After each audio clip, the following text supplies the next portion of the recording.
Previously on Bloodborne. Oh no! I really thought I'd dodged out the way there, but apparently not.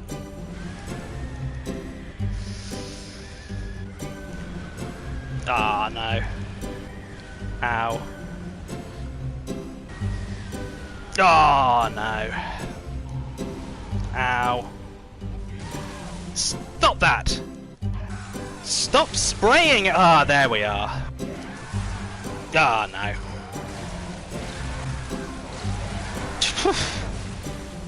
Online content, just broadly.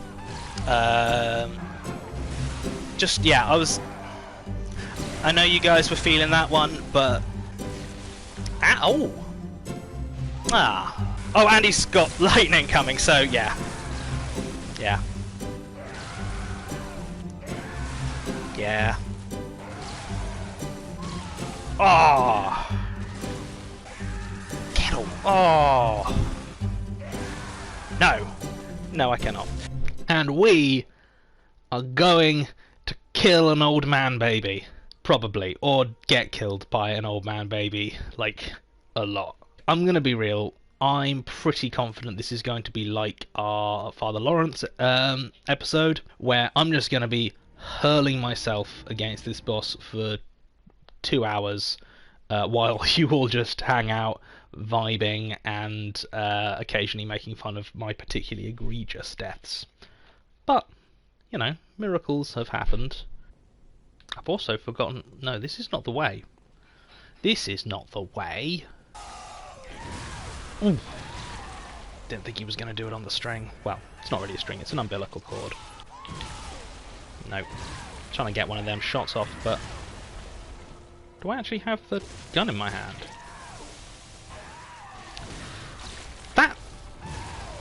That fight went weird on me. I'm not exactly sure why, but those of you who thought I was going to do it first time, shows what you know. Oh, goodness.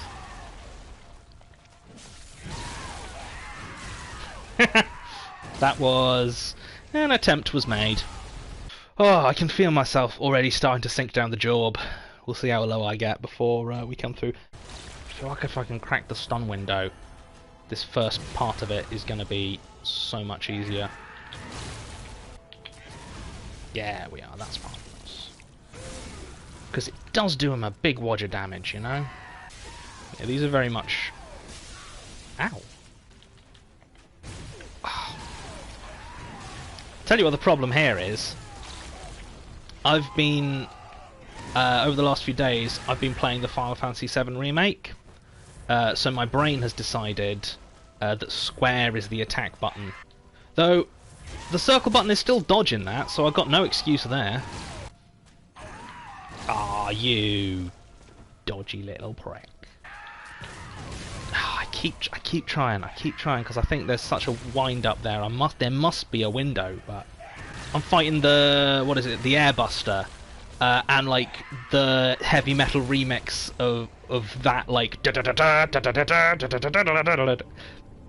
kicks in, and I'm like, oh, that was inside me. Whoo! That's fundamentally why if I periodically end up going into the monocular. It's because my brain is saying, no, hit them with your Buster Sword. No, Johnny, stop trying to stun him then. Oh.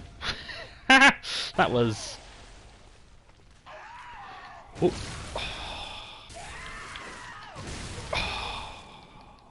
Every time. Oh, no. Yes. Oh, here we go. Here we go.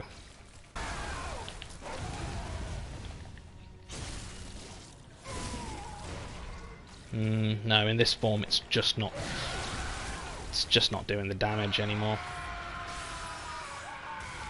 Oh, get back, John! Oh,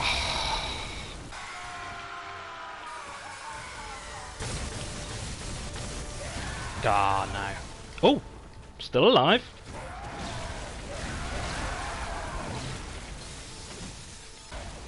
Don't get your hopes up, chat. This ain't the time.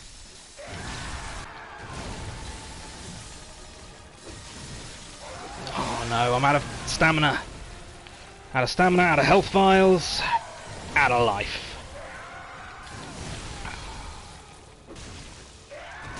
Told you. So the earliest piece of horror media I remember being really like getting into was a Sonic the Hedgehog novel called Sonic the Hedgehog in Castle Robotnik. But boo. But yeah, but in Britain, like the Mega Drive, Sega won the console wars. Like you got the the SNES was about, but there was a lot of Sonic media that all kind of stuck to the same lore, because like Sonic lore is a nebulous beast and has changed massively over the years. But most of the UK stuff came from this this book called Stay Sonic, which was basically like a Sonic lore bible for the 90s. One of these that I remember, I must have been 6 or 7 at the time, I think. Oh, boo! Very rude. I'm talking about Sonic the Hedgehog. But yeah, one of the novels that I had was called Sonic the Hedgehog in Castle Robotnik. But anyway, Robotnik had built this huge gothic castle and stocked it with animatronic horror monster versions of a bunch of Sonic's friends. And what sticks out to me now is that the actual monster, like, there were there were headless horsemen, there was a vampire and a werewolf and all this sort of stuff. But in amongst them, like, so the version of the monster version of Porker Lewis, the pig, that was in Sonic the Hedgehog in Castle Robotnik, was a takeoff of Pinhead from Hellraiser. He had pins all over his pig head and had a box that made things explode. The Johnny Lightfoot rabbit character had a hockey mask and a chainsaw, which, like, let's be real, that is a combination of two. Leatherface and Jason Voorhees are two very different killers. But like, some of the way that some of the references were done, and obviously at the time I had absolutely no idea that they were references. Like, I found like quite compelling, and like it spooked me, but in a way that I kind of liked. And I just have quite a strong memory of that being like the first piece of horror media that I properly engaged with. I don't know if you ever watched the Steven Spielberg directed Animaniacs, but one of the sections in there is called Good Feathers, which is all about gangster pigeons, and it's a really quite good pastiche of the incredibly violent and unsuitable for kids gangster movie Goodfellas. It has the what's his face, I always wanted to be a gangster pigeon doing the narration. It had the Robert De Niro pigeon, like, giving sage advice. It had the Joe Pesci pigeon constantly getting incredibly angry at just everything in the world. And it had the God pigeon, who would periodically flutter down and go,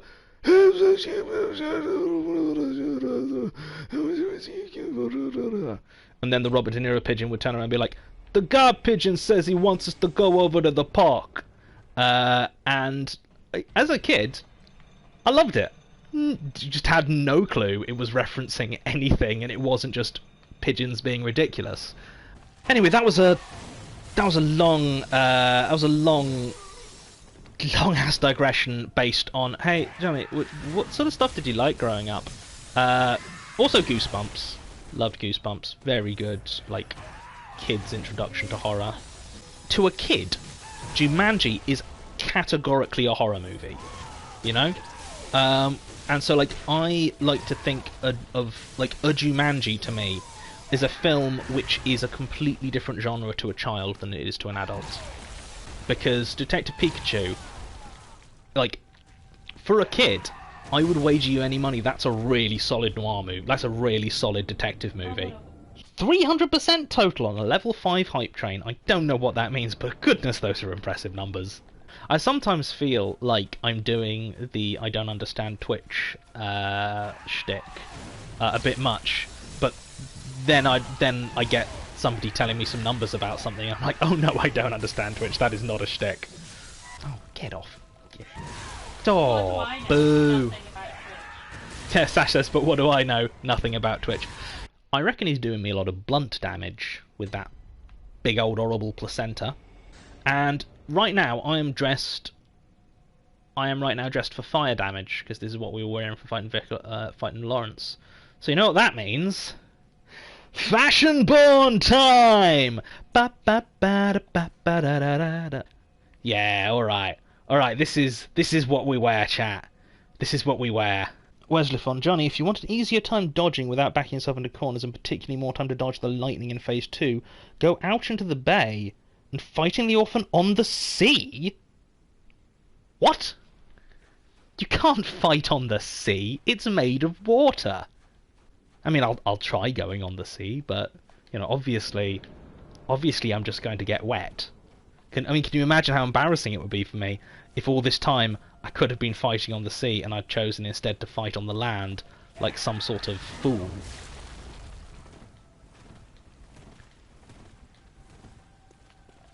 Let's see, how far can I go? Probably... oh. Okay, so that's... I can actually go pretty far out to sea. That's... good to know. Ah... well, we have the sea, we have the outfit. None of it helped, chat. None of it helped. Alright, Johnny, take a chill. Take a moment. We're doing alright. We're doing alright this time. It's not the time, I don't think. Ah. Gotta forget he can cancel out of that into a... ah, no! How we feeling, buddy? How we going? Whoop. Whoa. Ow.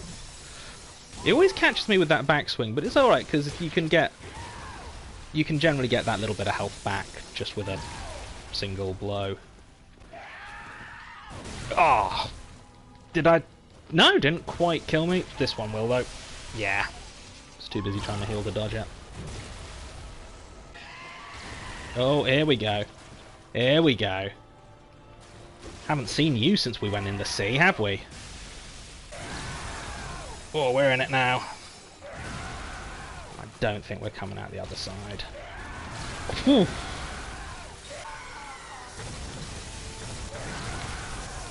Ooh. Ah. The thing is, you say that it's easier to dodge the lightning in the water, but I would swear I was having more luck dodging it on the land, to be honest. You know what? I've made a decision. I was born on the land. I'm gonna die on the land. Oh, come on, buddy. No, not like that. Give me a charge. Come on. Whoop. Nope, not like that. Ah, got him, but too late. There you go. There we are. I've had my pound of heart.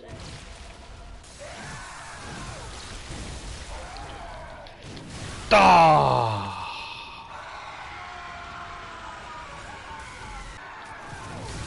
No.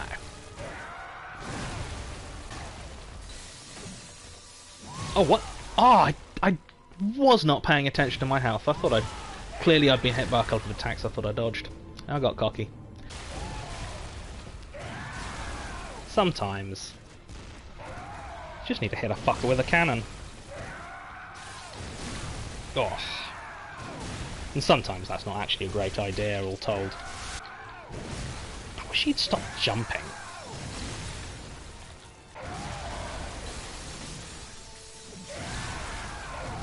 Oh no, go back to jumping! Return to jumping! Ah, no, I've succumbed. You know, sometimes you're like, this could be the time, and as soon as you think that, you just lose it.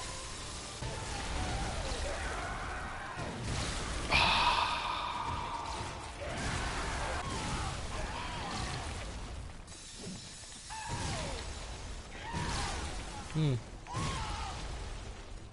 one felt odd. They've said, Orphan of course, penny for your thoughts. I've got a placent right here. Which, it's so laboured. It's so laboured. You know what I'm curious of? Do they give me... No, they give me no echoes. Not that echoes really... Yeah, because echoes are important to me right now. I like to think I can appreciate a good pun. I mean, I'll hate it, but I can appreciate it, but... That placenta one was so laboured. Ha! Oh, wow! Full on backstabbed him. That was fun. Oh, no. Christ, no. It took chat a solid time to get the laboured pun. Yeah, me too. Well, no, actually it wasn't. It didn't take me any time, because they wrote it. They wrote it in the Discord as PLA dash capital C capital E capital N capital T dash A. So there was absolutely no missing the word sent in the middle of that. None at all. I could just feel it. I could feel it. I was like, as soon as he transforms, I'm dead. Oh god! My Discord pointing out that I said the placenta pun was laboured. As in birth. And I hadn't actually clocked that. I legitimately, I very legitimately claim innocence of that. But they're not wrong. That was... So, you see, even when I'm not trying, I make strong, multi-level puns. I am the standard to which all should aspire. I'm God's last gift to wordplay.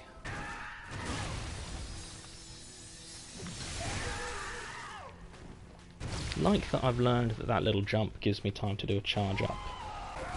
Oh, fucking hate that charge. Oh, he's doing a frickin'...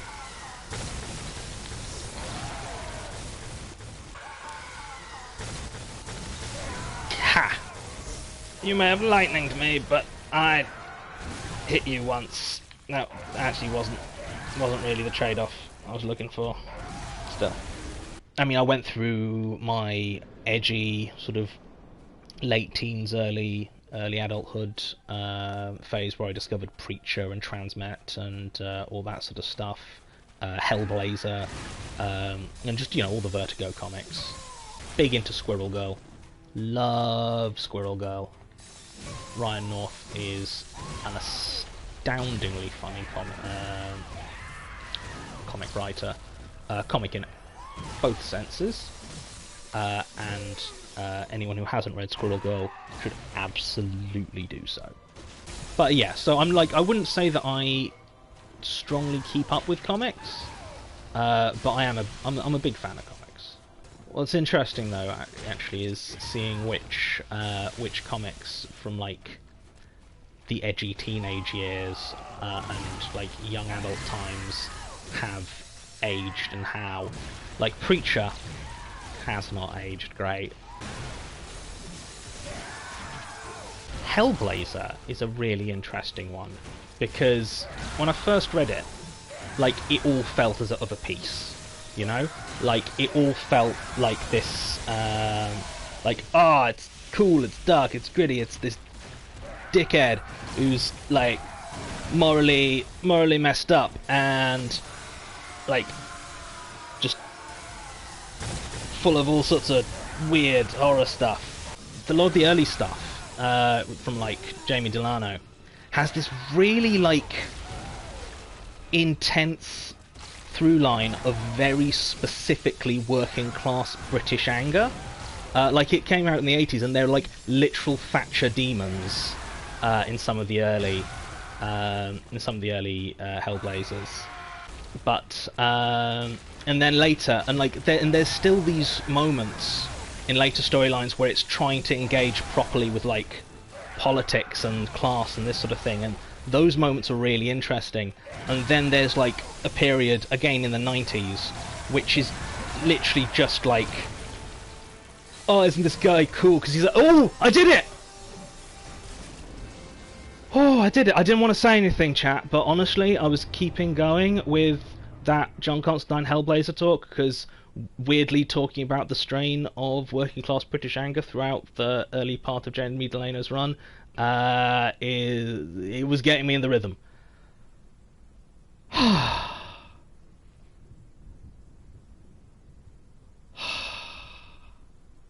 rain, chat. That gentle rain. Like the lamp. What are you? Are you a thing, or are you just leaking? You look like you're a thing, but oh no, are you? No, you're a figure. This great one, Kos, washed up on the shore, either dead or dying, and it had a child in it, and the hunters used that as a basis for a lot of the blood administration and research that Lady Maria did. And those umbilical cords from this child that was either dead or murdered conceived all sorts of dreams. Conceived the hunter's dream that the hunter's nightmare we're in now. It conceived the hunter's dream where we were, and it conceived, well, a different nightmare that we'll find out in the last stage of Bloodborne. It only gave me 60,000. That, I swear, like, learning how to do that lecture theatre run really devalues Blood Echoes, and I'm like, only 60,000? That's nothing. Good hunter. Oh, I can hear this Gibbons is new. sleeping. The other night, he'd be restless, but on this night, he sounds so very calm. Perhaps something has eased his suffering. Perhaps. Oh no! Someone says hit the shadow, Jonny.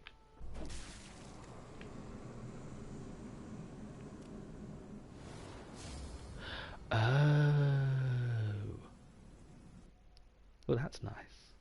Oh, a cutscene.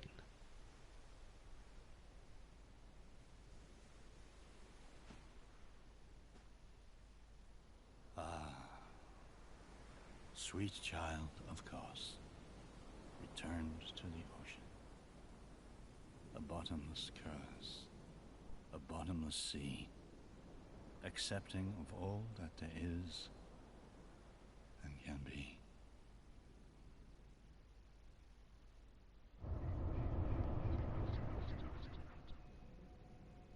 Lovely. Because the thing is, we're about to start pushing into the proper end game for Bloodborne. But there's one more super tough fight. And I'm just going to give you a sneak preview. It's consider this one a cliffhanger. Chat hasn't had anybody to wife in a really long time. Yeah, that's very true. Don't worry, chat. I got you. I got you. In fact, we're going to see our wife right now. You know, our true wife. Our real wife. Oh my god, what's happened to our wife? Eileen! Oh. Is that you again? I'm afraid I've made a bit of a blunder. Oh no! I'm just going to have a short rest. Eileen! Oh, don't worry. I've taken blood. Enough to save an old woman. No more dreams for me. This is my last chance. Oh no! What a fool I am. I'll have to tread carefully. But that thing still lies in wait. Oh goodness. Turn back. This is my score to settle. Don't think so, Eileen. My prey lies in wait this way. Turn back. No. This is my No. score. Gonna avenge Eileen. Definitely not gonna get my ass immediately handed to me by whatever huge horrible beast is waiting. Oh, hang on. It's just some fucking dude. That's probably fine. This is the Bloody Crow of Cainhurst. And you'll notice that damage that just did with a single blow. He can still be blown off his feet by a cannon, though. Ah, because the thing is, Anti has a mist that if it hits you, you cannot heal.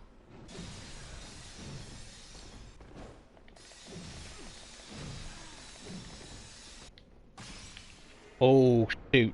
Just done that thing. Now I cannot heal. Oh! This is the bloody crow of Cainhurst first time. And I didn't even choose it. That's... Did not expect that. I guess... I mean, I guess we were just really inspired by Eileen. Like, that was some good, quick, efficient vengeance. Which is, I guess, what you want from vengeance. I was really worried that there was going to be like a third fight that I was just going to die over and over again. How you doing? Don't you ever listen to your elders? Oh, yeah, that's a shippable line. No matter. You did save my life. I don't seem to be apt for this life anymore. My glory days were long ago now.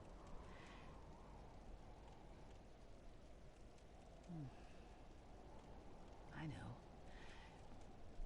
Here. For you. Yeah, Crow Hunter badge. This too is hunter's work. But it bears no honour. A burden you may choose to carry. The decision is yours alone. Oh. My eyes grow heavy. Let me rest a while. I'll be fine. Just wait. These watchmen admonish those who have become addled with blood, be they men or beasts. Anyone who has threatened the pledges of the hunter oath surely has an issue. Blood. My pet is a kaiju. That's a proposal, right? Yeah, it's definitely a proposal. Yeah, she's asleep. But she's alive. Like, they don't actually, like, kill her off, which is, I think, for the best. Like, I think it would be sad if they actually killed her off. But that is, I'm just gonna let you guys know, let you all know that that is the last within the game we will be seeing of Eileen. You know, and obviously after the game, Vina Carver and Eileen will run away to start up a small local butcher's together. Assuming, of course, nothing happens to Vina Carver's physical form that would render her in any way squamous. Vina will instead sit by the fire as is accustomed. Think about Eileen. Think about this life. Think about this mission she's taken that has meant she doesn't even get a moment to sit with her injured love, but instead must always press on to the next hunt, the next kill. Anyway, bye, and as always, may the good blood guide your way.